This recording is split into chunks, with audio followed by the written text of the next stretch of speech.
박성재 전 법무부 장관은 계엄을 몰랐고 가담한 적도 없다고 주장해왔습니다. 그런데 계엄의 그날 대통령실 CCTV에 찍힌 영상이 있습니다. 박 전 장관이 양복 주머니에서 문건을 꺼내보는 장면입니다. 특검은 계엄 관련 문건으로 의심합니다. 여도영 기자가 취재했습니다. 그동안 박성재 전 법무부 장관은 비상계엄 당일인 지난해 12월 3일 계엄 선포문만 봤다고 주장했습니다. 사전에 이 계엄 선포에 관해서는 법률 검토라든지 동의 절차라든지 이런 것을 한 적이 없다 이렇게 말씀하시는 겁니까? 저도 거기 가서 봤습니다. 그런데 JTBC 취재 결과 대통령실 대접견실 CCTV엔 박 전 장관이 양복 안주머니에서 문건을 꺼내보는 장면이 찍힌 것으로 파악됐습니다. 메모하는 장면도 포착됐는데 특검은 박 전 장관이 계엄 관련 지시가 담긴 문건을 건네받은 것으로 의심하고 있습니다. 이후 밤 11시쯤 박 전 장관은 대통령실을 나와 과천 법무부 청사로 이동하면서 검찰총장, 출입국 본부장, 검찰과장, 교정본부장과 통화를 하고 법무부 실국장 회의를 열었습니다.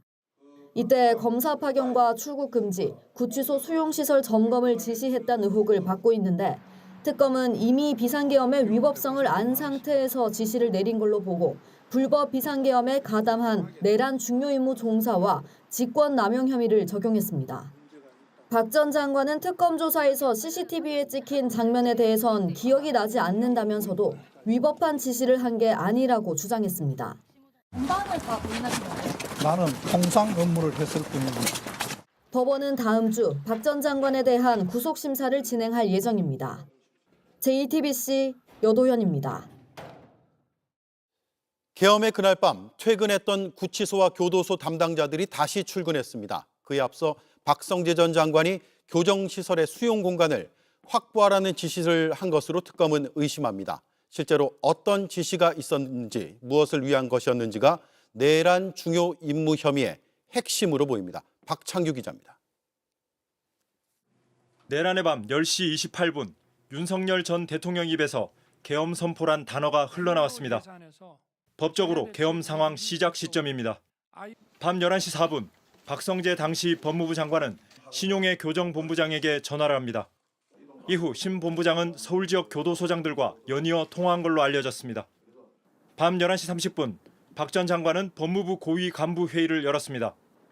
특검은 박 전 장관이 이 회의 전후로 교정시설 수용 여력을 확인하라고 지시한 걸로 보고 있습니다. 법무부 차원에서 이른바 수거 대상 구금 시설 확보에 나선 것 아니냐는 겁니다. 당시 법무부는 부인했습니다. 지금 국회의원들 끌려올 것에 대비해서 독거실 개수와 위치 파악하라는 지시를 받았다는 제보를 제가 받았습니다. 그런 사실 있습니까 없습니까? 없습니다. 이 시점 서울 지역 각 교정시설로 퇴근했던 직원 일부가 다시 출근하기 시작했습니다.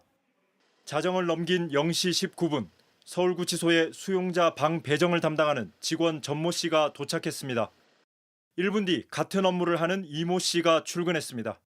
남부교도소장이 이미 교도소에 도착했고 0시 27분엔 서울구치소장, 0시 54분엔 안양교도소장, 0시 56분엔 동부구치소장이 도착했습니다.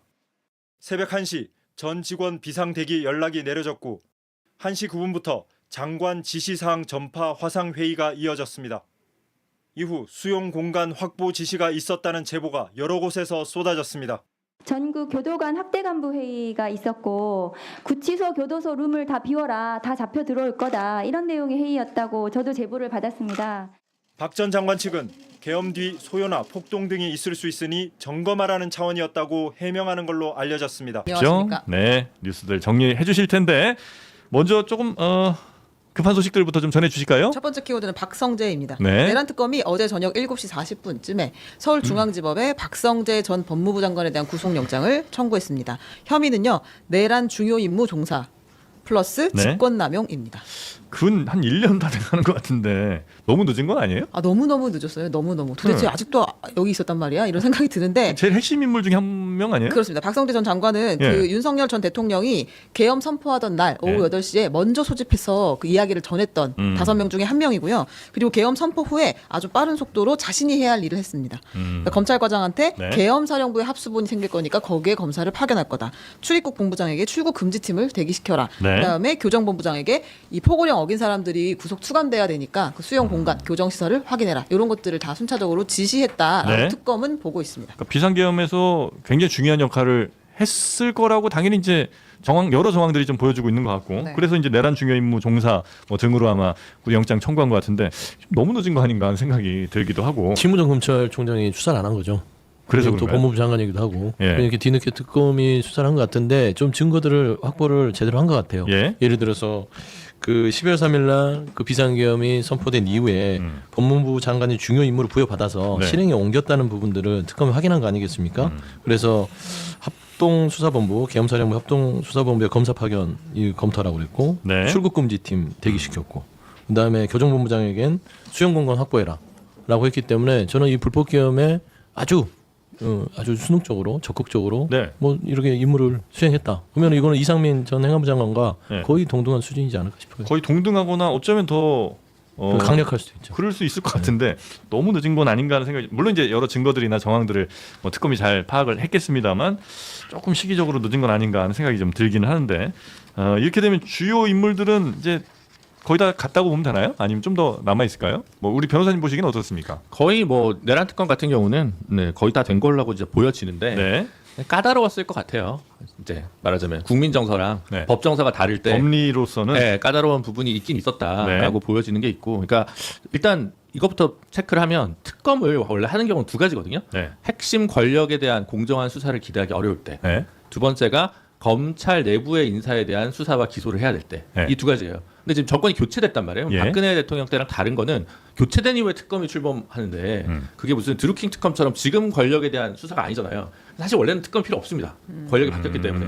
근데 내란 특검이나 최혜병 특검이나 김건희 특검 곳곳에 검찰 인사들이 섞여 있는 거예요. 그러니까 기존 시스템을 가지고 공정한 수사와 기소를 하기에 약간 애매한 부분이 있으니까 이 네. 특검을 그대로 밀고 나갈 수 있었다. 이 부분을 한 체크를 해야 될 것 같고, 네. 두 번째는 내란 관련해서는 일단은 제일 중재는 이제 그 군인 뭐 충암 뭐 이런 라인이잖아요. 사실 국무회의 있던 당일 전부터 모의를 했던 네. 여기가 A급이고 그다음 이제 B급이 이제 국무회의 직전에 알던 사람들일 거 아닙니까? 그래서 지금 박성재 장관이 현재까지 뉴스에 드러난 것만 따지면 사실은 A급은 못 될 수도 있다. 아, 그런가요? 네. 근데 출신 성분상 A급이 안 된다는 거예요. 아니 가담 한 정도가 업무가?